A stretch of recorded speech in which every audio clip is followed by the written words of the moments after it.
கடந்த அதிமுக ஆட்சி அவர்கள் ஆட்சியை விட்டு விலகுகின்ற போது 50% பேருந்துகள் பழைய பேருந்துகளாக விட்டுவிட்டு சென்று விட்டார்கள். திராவிட முன்னேற்ற கழகம் தலைவர் கலைஞருடைய தலைமையில் ஆட்சியில் இருந்தபோது மாண்புமிகு அமைச்சரான நேரு அவர்கள் அன்றைக்கு போக்குவரத்துறை அமைச்சராக இருந்தபோது 5 ஆண்டு காலத்தில் 15,000 பேருந்துகள் வாங்கப்பட்டன. அதிமுக ஆட்சி 10 ஆண்டு காலத்திலே 14,000 பேருந்துகள் தான் வாங்கப்பட்டது. 5 ஆண்டு வாங்கியதை விட 10 ஆண்டிலே குறைவாகத்தான் பேருந்து வாங்கினார்கள். அதனால்தான் அந்த பழைய பேருந்துகள் மீண்டும் இயக்க நிலையில் இருக்க வேண்டும். ஏன்னா பேருந்து புற நிறுத்திட்டோம்னா அப்புறம் கிராமத்தில் இருக்கின்ற நகரத்திற்கு வருவதற்கான அந்த இடர்பாடை சந்திக்க வேண்டியிருக்கும். இந்த பேருந்துகள் பழைய பேருந்துன்னு சொல்லி மாண்புமிகு எதிர்க்கட்சி தலைவர் அடிக்கடி பேசிக் கொண்டிருக்கின்றார். அவர்தான் இந்த பேருந்துகள் எத்தனை பேரிடம் இயக்கலாம் என்பதற்கு ஒரு அரசாணை வெளியிட்டிருக்கிறார். இன்றைக்கு அவங்க இருப்பாங்க அப்படின்னு சொல்லி அவர் போட்ட அந்த ஃபைல் எல்லாம் எடுத்துட்டு வந்தார், அவர்கிட்டே கொடுக்கலான்னு. அவர் இன்றைக்கு வராமல் போய்விட்டார். நேரம் கிடைக்கும் போதெல்லாம் சொல்லிக் கொண்டிருக்கிறார் பழைய பேருந்துகள் இயங்குகின்றன.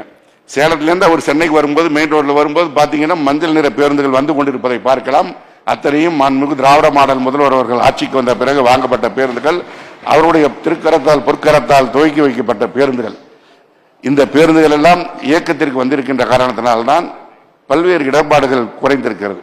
எனவே மீண்டும் மீண்டும் இந்த குற்றச்சாட்டுகளை வைக்க வேண்டாம். நான் இன்றைக்கு புள்ளி விவரத்தோடு உங்களுக்கு சொல்லியிருக்கிறேன் எவ்வளவு பேருந்துகள் வாங்கப்பட்டிருக்கிறது, எவ்வளவு பேருந்துகள் செயல்பாட்டிற்கு வந்திருக்கிறது என்பதை. அதே போல மாண்புமிகு உறுப்பினர் அண்ணன் சின்னதுரை அவர்கள் இங்கே பல்வேறு கருத்துக்களை எடுத்து வைத்தார். அவர் அண்ணன் சவுந்தரராஜன் அவருடைய குரலாகத்தான் இங்கே ஒலித்ததாக எனக்கு தெரிகிறது. போக்குவரத்து துறையிலே ஒப்பந்த பணியாளர்கள் பணிபுரிகிறார்கள் என்ற அந்த ஒரு குற்றச்சாட்டை தொடர்ந்து வைத்துக் கொண்டிருக்கிறார்கள். அண்ணன் நாகை மாலை கூட கவன ஈர்ப்பு தீர்மானம் கொடுத்திருக்கிறார். உங்களுக்கு நான் அன்போடு தெரிவித்துக் கொள்கிறேன், அதிமுக ஆட்சியிலே அதிக பணியாளர்களை மறைந்த ஜெயலலிதா அவர்கள் எடுக்கவில்லை.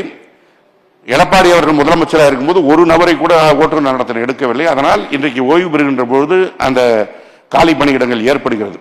காலி பணியிடங்களை நிரப்புவதற்கு அரசு விரைவு போக்குவரத்து கழகத்திலே 685 பேரை எடுப்பதற்கு அரசாணை வெளியிட்ட பிறகுதான் அந்த கோடை விடுமுறை நாட்களில் அதிகமாக இயங்குவது விரைவு போக்குவரத்து கழகம்.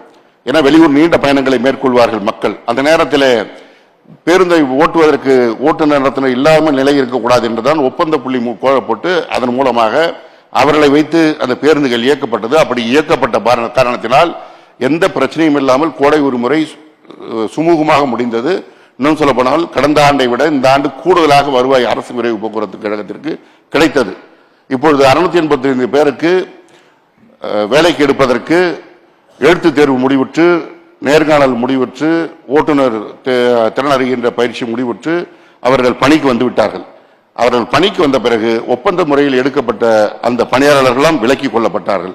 எனவே உங்களுக்கு எந்த சந்தேகமும் வேண்டாம், இது திராவிட முன்னேற்ற கழகத்தின் ஆட்சி, சமூக நீதியை காக்கின்ற ஆட்சி. இன்னும் சொல்ல போனால் இந்த போக்குவரத்து துறை என்பதனை நிர்மாணித்தவர் முத்தமிழறிஞர் தலைவர் கலைஞர் அவர்கள். அவர் நிர்மாணித்த காரணத்தினால்தான் இந்தியாவில் இந்த அளவிற்கு ஒரு பெரிய போக்குவரத்து நிறுவனமாக தமிழகத்தில் இருக்கிறது.